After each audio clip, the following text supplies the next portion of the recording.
Wedge ng C9, magpapaulan pa rin sa extreme northeastern Luzon, especially sa bahagi ng Cagayan Valley. Nag-iingat pa rin sa posibleng pagbaha.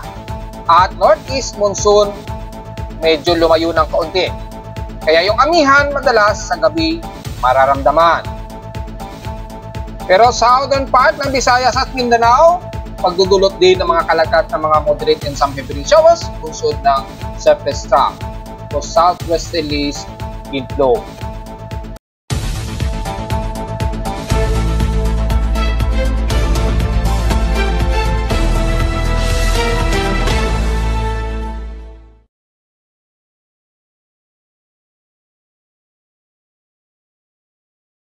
Hello, good morning mga folks. Welcome po muli sa ating Daily Weather Bulletin at Analysis para sa araw ng Sabado, December 7, 2024. Ang oras nating boss may maga ay alas 10:09 na umaga. Well, patuloy pa rin tayo makakaranas ng katamtaman ng panahon, lalo na dito sa Metro Manila at ilang bahagi ng Luzon. Pero medyo magiging mas gloomy tayo ng bahagya dahil sa yung ating northeast monsoon medyo numinipis at medyo lumayo ng konti sa may extreme northern Luzon. Kaya yung easterlies ay magbubunsod ng mas malawakang mga kalat-kalat na pag-ulan sa iba't ibang bahagi ng bansa, especially sa silangang bahagi ng bansa na unang bubugsuin ng mga ilang kalat-kalat na pag-ulan. At kita sa ating Doppler radar imagery, yan, ay kitang-kita naman po ay patuloy na nakakaranas sa ilang kalat-kalat na pag-ulan ang ilang bahagi ng Quezon Province, lalo na sa may bandang Aurora region. Yan, at ilang bahagi ng Isabela. Siyempre, lalo na dito sa bahagi pa rin ng Cagayan Valley na patuloy pa rin nakakaranas ang pag-ulan dahil nandyan pa rin ang area ng range ng shear line. So, yung mga ilang areas din sa Quezon Province at mula sa bandang Kasiguran Aurora, pataas ng Isabela, ay makakaranas pa rin kayo ng mga pag-ulan, mga puksa at ilang bahagi sa may bandang Quezon Province at maaaring makaranas din ang ilang bahagi ng Southeastern Luzon and the rest ng southern part ng Visayas, lalo sa bahagi ng Mindanao. Yan ay tatalakayin natin mayang konti. Sa ating lightning detection system, may 11 lightning strikes as of 10:11 a.m. ngayon. Typically, may karagatan ito ng bandang Northern Luzon. Well, alam naman natin, nandiyan yung boundary ng shear line. So, normal po yan. Sa ating current conditions, sa forecast, gloomy haze at mostly cloudy pa rin umiira din sa amin sa Caloocan. So, medyo may isolated rain showers po tayo base sa ating 3-day forecast, storm prediction. Mula Sabado hanggang this coming Monday na po, may mga ilang partially cloudy at mga isolated rain showers ang iiral. Kaya nagkaroon kami ng ilang drizzle rains kaninang madaling araw sa Caloocan. Nakataas din ang thunderstorm watch base sa data feed ni Pag-asa. Ngayong 10 o'clock a.m., sakto, ay nakataas uli sa may bahagi ng Metro Manila, Calabarzon, kasama na ang buong bahagi ng Batangas, Laguna, Rizal at Cavite. At dyan sa bandang Bulacan sa Hilaga, na medyo stationary pa rin na may mga isolated localized thunderstorms at mga kalat-kalat na pag-ulan. Within 12 hours daw ito, well, default yan, nasa forecast ni Pag-asa. Typically sa hapon o sa gabi natin mararamdaman yan. At sa Southern Luzon naman, ang ilang bahagi dyan sa Bicol region, well, nabanggit na natin since kahapon, mas unahin na makakaranas sa mga kalat-kalat na pag-ulan ng mga bandang Southeastern Luzon, especially bandang Bicol region. At Northern Luzon naman, ang bahagi pa rin ng Ilocos Norte, within 12 hours daw. Well, nabanggit na natin kanina yan.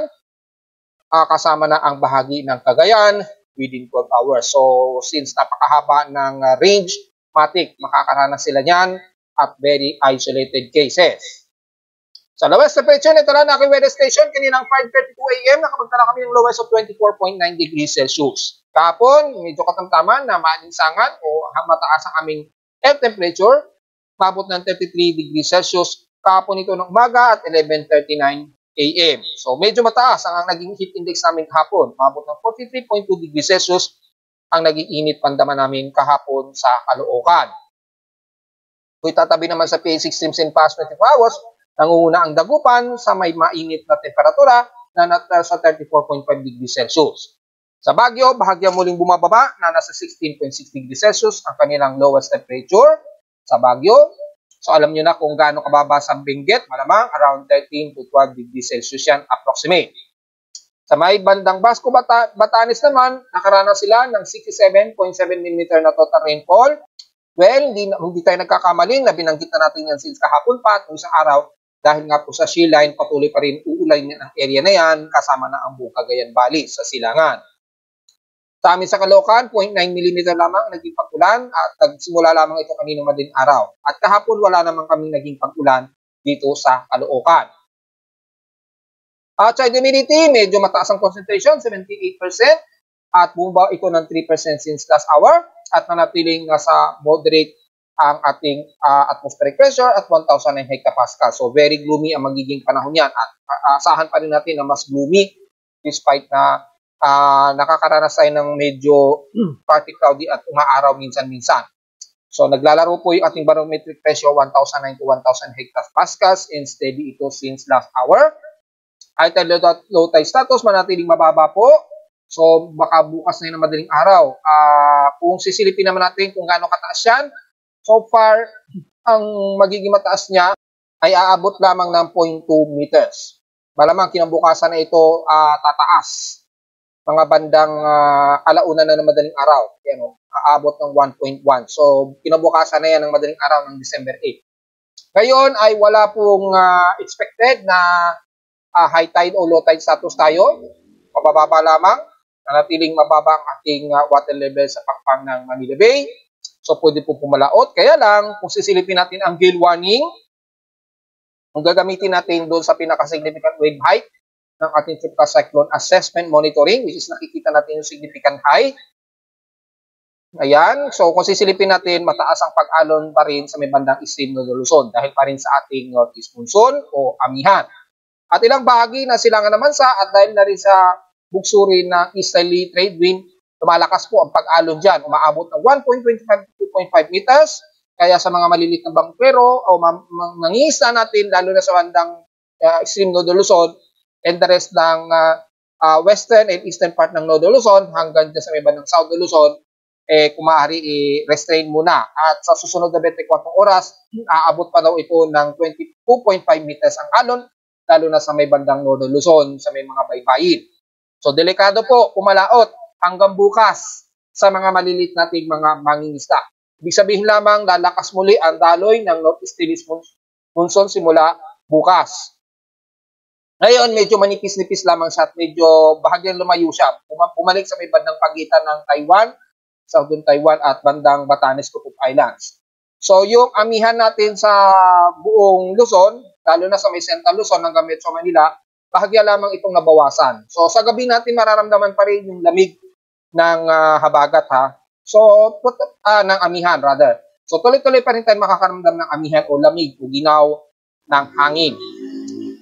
At dito naman sa may silangan ng bansa natin mula Southeastern Luzon, mula sa may bandang Bicol Region at Eastern Visayas, umaabot ng 1.25 yung taas ng alon. So, kasabay na rin ng gale force winds ay medyo delikado at ingat sa mga mangingisda natin. Sa ating almanak, sumikat ang haring araw kaninang 6:09 AM at inasang lulubog ito mamayang 5:26 PM. So, napakahaba na talaga ng gabi natin, mas humaba na. Kalapit na talaga siya sa pinaka-equinox. At lulubog ito mamayang 5:26 PM at ang ating 34% illuminated na po na waxing crescent na liwanag ng buwan, panigurado, kaka-moonrise, mag-moonrise pa lamang siya. So, mamaya pa po ito, ngayong 11 o 8 AM pa lamang ito mag-moonrise. So, wala pa, hindi pa siya nag-moonrise. Mamayang 11 o 8 AM pa. At mamayang gabi naman ng 10:59 PM naman ito lulubog. At sa ating local weather outlook para ngayong Biyernes hanggang ngayong Sabado hanggang Linggo bukas ay patuloy tayo makakaranas ng maulap na himpaporin at mga ilang kalat-kalat ulan na may pagkidlat at pagkulog hanggang bukas. At may mga chance rin pa rin ng pag-ulan. Isolated base dito sa araw natin ngayon, base sa amin sa Caloocan. At bukas naman maglalaro sa 10% na magkakaroon ng mga isolated rain showers dito sa amin sa Caloocan o sa iba't ibang bahagi ng Metro Manila. Ayon sa lowest temperature expected, maglalaro 32 to 33 degrees Celsius and lowest temperature expected ay nasa 25 to 26 degrees Celsius. And by the way, sa ating short-term weather forecast for these coming weekdays, dahil titingnan natin kung yung shallow trough sa may bandang line ng equatorial trough dahil mukhang babalik na naman kasi ang ating intertropical convergence zone these coming weekdays. So, titingnan natin kung may mabuong sama ng panahon dahil merong shallow trough na nagiging forecast na nireport natin kahapon. Mula Monday hanggang Wednesday, magiging overcast ang ating panahon. So, magkakaroon daw tayo ng mga kalat-kalat pag-ulan, especially dito sa Metro Manila. Bukas, linggo, rather, nabanggit na natin, so bandang Lunes, magsisimula 50% chance ang uulanin at maglalaro sa 40 to 60% hanggang Miyerkules, this coming weekdays. So, titingnan natin, ibig sabihin lamang, lumalakas po ang ating amihan mula siguro mamayang gabi o bukas na naman ng madaling araw. Lalakas uli yan yung daloy ng ating amihan at mukhang mas bababa na naman ito, which is, nai-report natin yan sa forecast kahapon. So, abang-abang na lamang sa ating mga susunod na report regarding dyan. So, diretso agad sa ating ginagamit na satellite imagery mula dito sa pinaka-animated na satellite ng Himawari. Kitang-kita naman po yung patuloy pa rin na umuusbong pa rin at nagpapaulan din sa may bandang Cagayan Valley, ilang bahagi ng Isabela, yan, Apari, yan, at dyan sa bahagi pa rin ng Aurora Region, sa may Kasiguran, patuloy pa rin kayo uulanin dyan dahil pa rin sa patuloy na shale line dyan o frontal system. Medyo numinipis lang ating hanging amihan dito sa may bandang Isidro de Luzon. Medyo numipis lamang siya kaya yung salubungan ng malamig sa init ay mas mahina ng konti. Mas lumalakas itong stainless natin. Yan. At dahil dyan, magkakaroon ng mas mataas na accumulated water vapor ang silangan ng bansa na magbubunsod yan ng mga ilang kalat-kalat na trough at magbubunsod ng mga ilang kalat-kalat na pag-ulan. Matik na ho yan mga folks.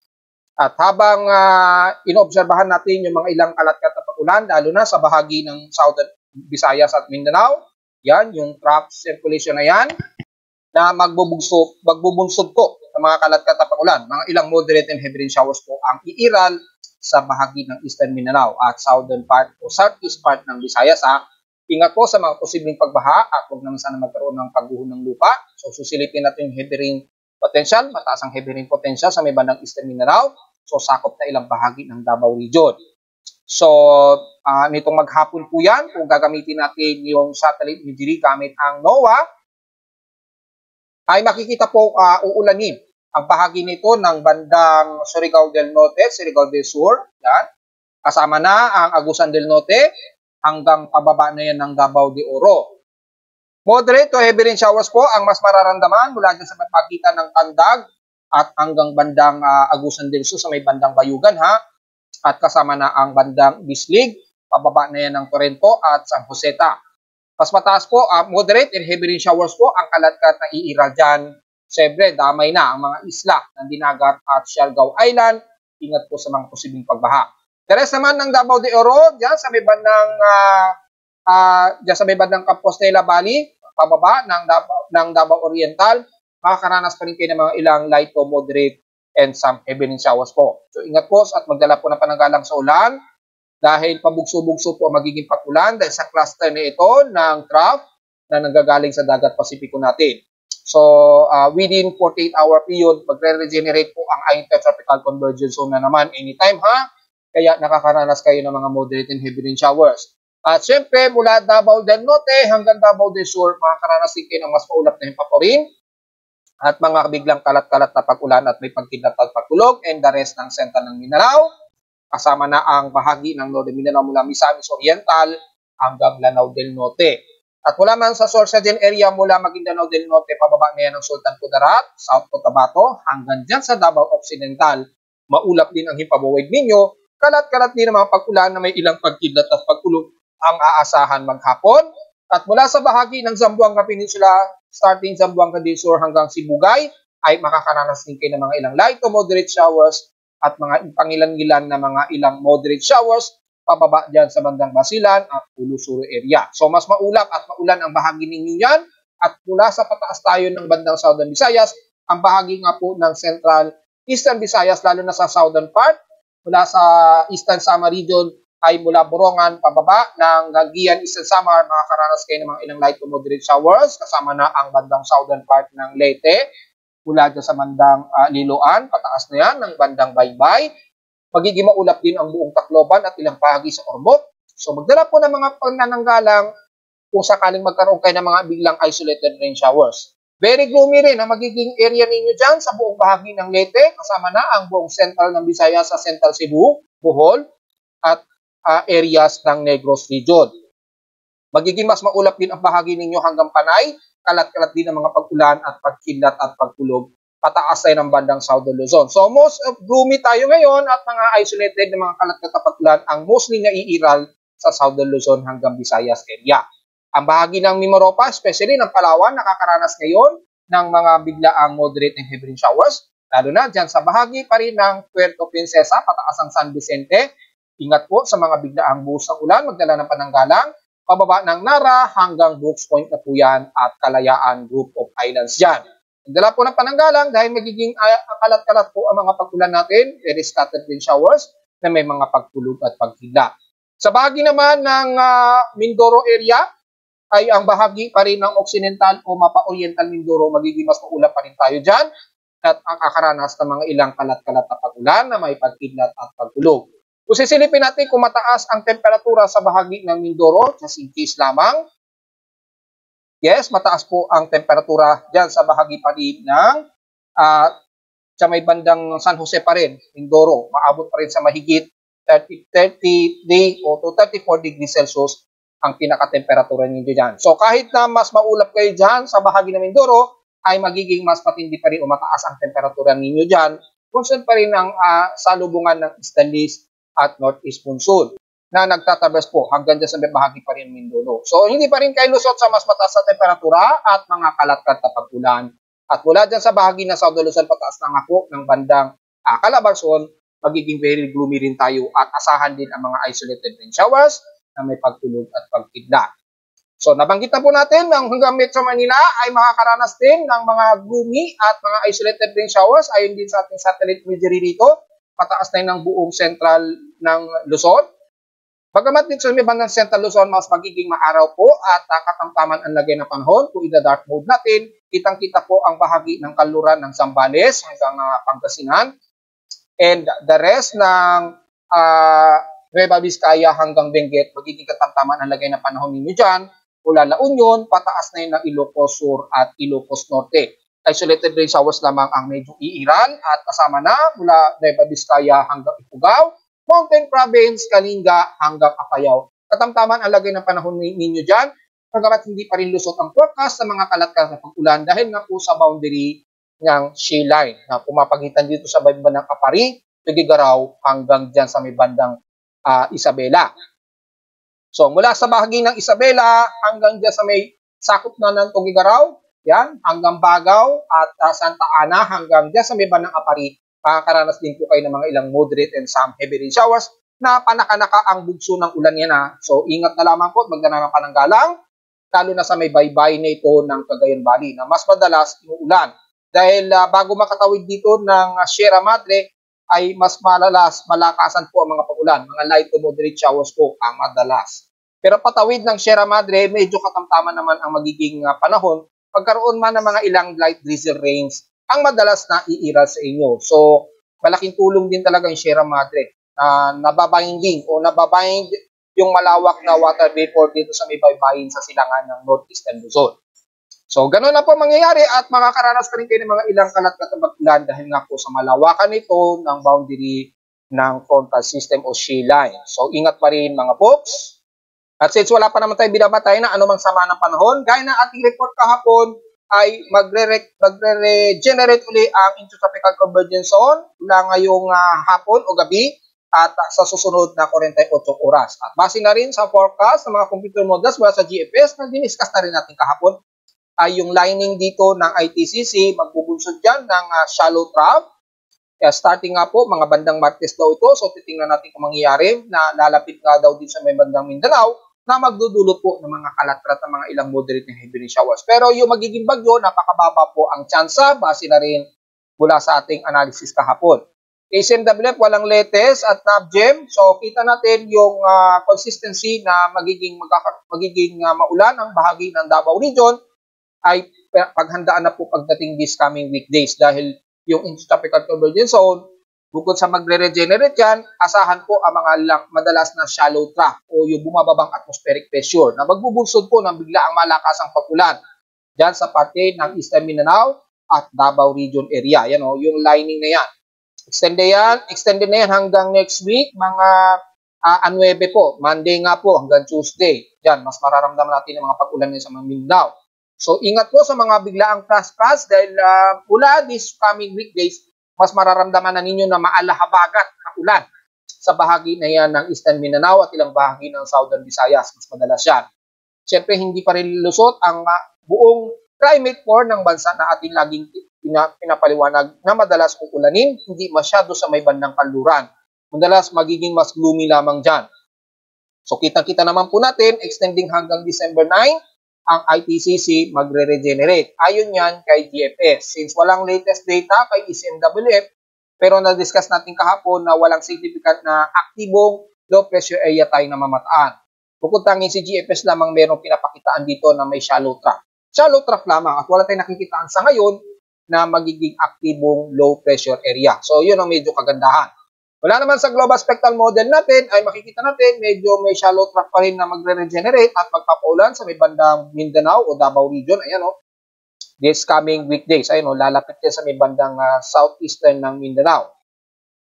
Magpapaulan niya sa may bahagi pa rin ng Davao region. Especially bandang Davao de Oro area. Yan. Surigao del Sur at Surigao del Norte. Malawakan po yung trough na yan. So magpapaulan po sa bahagi na yan. Ingat po sa posibleng pagbaha ditong darating na linggong ito. So, paghandaan po natin yan mga folks. At yung mean sea level pressure natin, nabanggit na rin natin kahapon, bumababa. Bumababa po sa 1,006 hectopascals to 1,004 hectopascals. So, dahil mababa po atmospheric pressure, shallow trough po ang madalas mabubuo dyan. So, maglalaro yung low pressure area o inverse or shallow trough lamang. So, base na rin sa galaw ng ITCC this coming weekdays, ha? Yan, yung boundary na ITCC niyan. These weekdays, iiral po yan. So, magpapaulan yan ng madalas dyan sa bahagi ng Davao region. Lalo na Eastern Mindanao area, ha? So, sa mga kababayan natin sa bahagi ng Davao region, especially Davao de Oro, Surigao del Sur, yan, ay madalas po kayong makakaranas ng mga moderate and heavy rain showers. Pag-ingat na lamang po this coming weekdays. Medyo magre-detect tayo kahit paano. Wala naman tayong bagyo, kaya lang yung ulan na dala ay medyo tataas ang average dyan sa parte na yan ng Davao region na ating binanggit. Dahil aabot nga po na 1,006 hectopascals yung atmospheric pressure dyan. Ayun, kitang-kita naman. December 12 pa yan. So, kung i-rewind natin, maglalaro 1,008 to 1,006 hectopascals. Dito kasi sa may bandang Northern Luzon, kasama kami sa Metro Manila, medyo mataas ang atmospheric pressure dahil nandyan po, mas malapit yung daloy ng amihan. At mula sa ating West Pacific Basin ay tumataas na po yung anomaly, gaya ng ating analysis, mga nakarang araw ay tataas po yan. At nagkakaroon na rin ng ilang trough dito sa may bandang Caroline Islands. Yan, maabot ng 20% na. At dito sa may bandang Eastern Mindanao, maabot na ng at least 30%. So, nagkakaroon na ng mataas na anomaly. Pero, gaya ng ating analysis, hindi naman yan magiging bagyo. Magiging shallow trough lamang yan na magpapaulan nga po sa bahagi pa rin ng Mindanao. Gaya ng ating mga report mga nakarang araw. So, wala po tayong alalahanin. Ang medyo magiging concern lamang natin yung malakas na buhos ng ulan. Dulot po ng shallow trough na ito na magpapaulan sa bahagi nga po ng Mindanao. Lalo na sa may bandang Davao region po at Surigao area. So, medyo prepare po tayo hanggang this coming weekdays. Yung anomaly na nakikita natin dito, bandang Caroline Islands ito, tingnan natin kung tataas yung anomaly niya at alamin na lang natin sa pinaka-convergence. Since yung unang convergence ang binantay natin nung nakarang araw, na-dissolve po siya. So, nagre-regenerate na naman yung panibagong convergence. Popost natin yan sa Facebook page. Mataas po ha, maabot ng halos 48 kilometers per hour yung convergence niya. So, tingnan natin yung divergence kung mataas.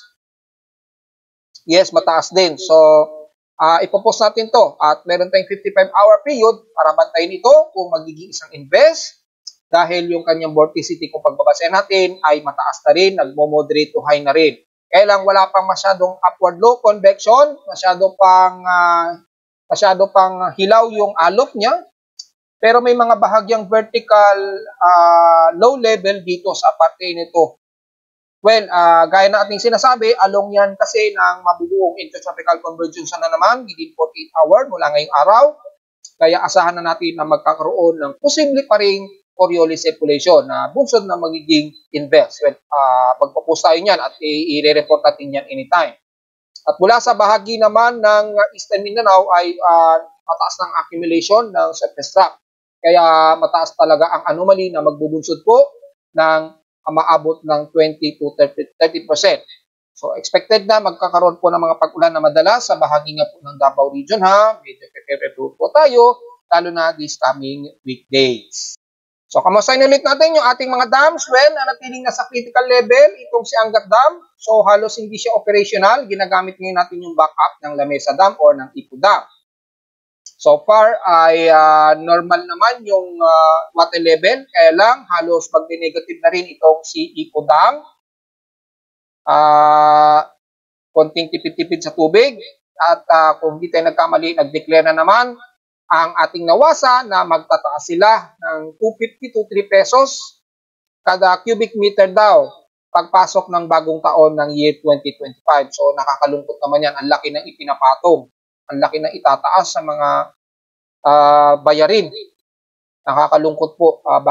Lahat na lang ng ating mga ginagamit araw-araw ay nagsitaasan. Pati pagkain, internet, tsaka yung kuryente, tumaas na rin. Ngayon, sumunod na, tubig naman ngayon ang itataas. Magsisimula yan next year. So, good luck na lamang sa atin. Anyway, sa lagay naman ng ating dam ay nasa critical level si Angat Dam, Ambuklaw, at Binga Dam. However, patuloy pa rin na nagre-release at nakabukas ang tag-isang gate ni Ambuklaw at Binga Dam. So, yan ang medyo hindi ko maintindihan. Nasa critical level yung water level nila, pero nagre-release sila ng tubig. So, yan ang medyo hindi ko maintindihan bakit ganon. Ibig sabihin kasi pag nagki-critical siya, ibig sabihin kulang na yung water level o water reserve ng mga dam natin. So, kung kulang na kulang, bakit magbubukas pa tayo ng gate at magtatapon pa ng sobrang tubig? So, ito medyo nagtataka tayo. So, sana mayroong explanation dito ang Hydrological Center ni Pag-asa. Ano ang dahilan? Bakit kailangan mag-release sila ng sobrang tubig despite na nasa critical level yung kanilang mga dam. So, critical level. Kung mapansinin niyo dito, negative 0.35 meters at isang negative 0.12 meters po ang kulang sa kanya para mag-normal. Kay Binga Dam, negative 0.36 meter at negative 0.56 meter po. Ang negative na sa kanya na tubig para mag-normalize. Pero nagre-release pa rin sila ng tubig. So, yun ang medyo hindi natin maintindihan. Sana magkaroon ng paliwanag dito si Hydrological Center. Anong dahilan? Bakit kailangan pa rin nilang mag-release despite na nasa water level critical na ang mga dam? Hindi gaya kay San Roque, overflow naman siya. Apaw na apaw po yung San Roque Dam according dito.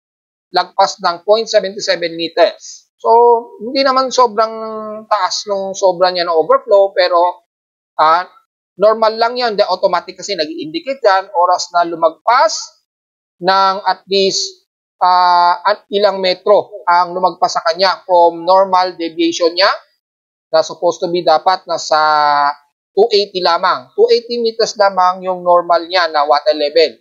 Yan o. Pag lumagpas yan, mag-declare siya as overflow. Yan, overflow siya ng 0.77 meters. So, yun lamang ang pinaka-overflow. And the rest, mula kay Pantabangan Dam at Mangat Dam, critical level din. Pero kay Mangat Dam, nagre-release din sila ng sobrang tubig. So, hindi ko maintindihan bakit ganun. Tapos, magtataas sila ng presyo ng per cubic meter natin next year.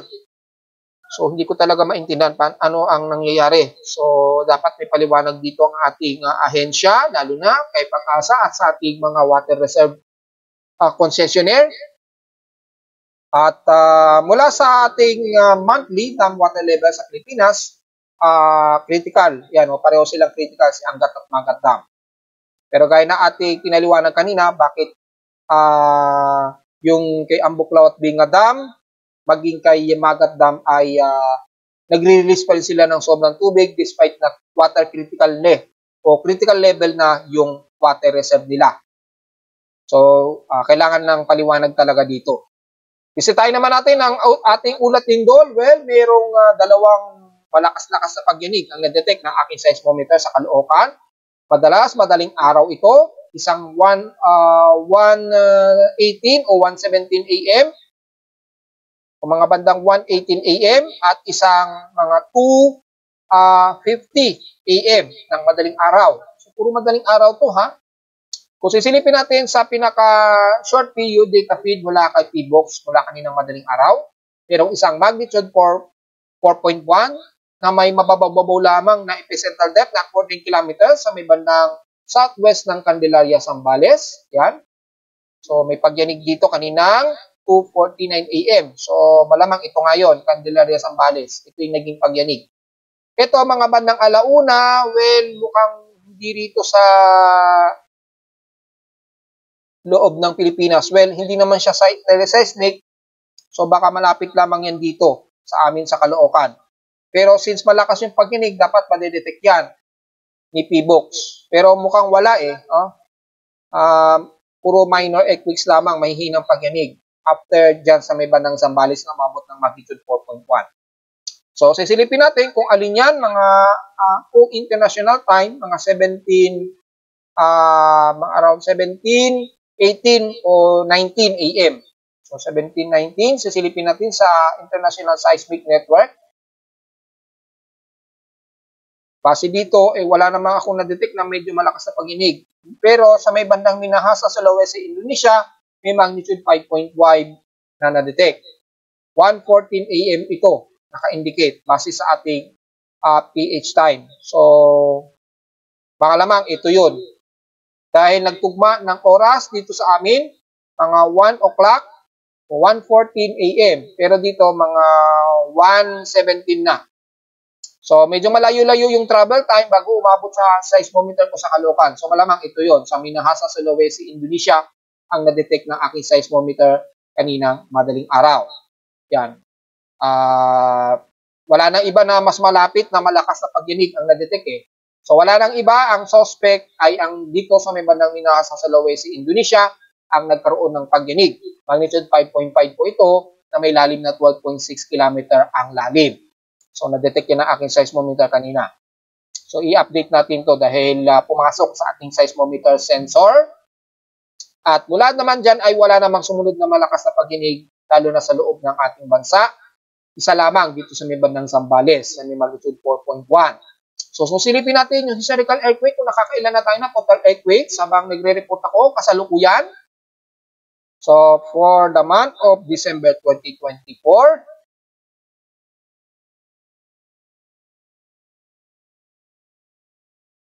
yan. Nasa total of 208 earthquakes na po tayo. 196 dito is magnitude 2.0 pataas.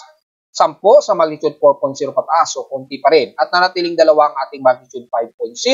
At wala pa naman tayo sa ngayon na nare-record na magnitude 6.0 pataas. So, konti pa rin ang ating total earthquakes ngayong buwan.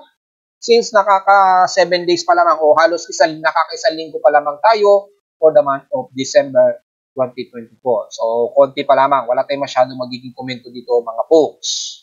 At narito naman ating 3-day weather forecast para sa araw ng Sabado, December 7, 2024.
hanggang dito na lang po ating daily weather bulletin at analysis para sa araw ng Sabado, December 7, 2024.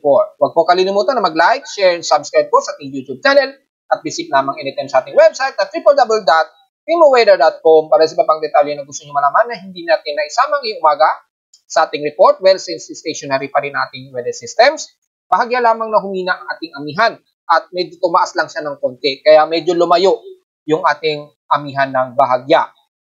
At visit naman sa ating website sa gusto malaman ang ating pinaka-dynamic events mula sa reading ng aking aparato sa Caloocan at sa data feeds mula sa iba't ibang weather agencies. Maraming salamat po mga folks at magandang araw po sa ating lahat.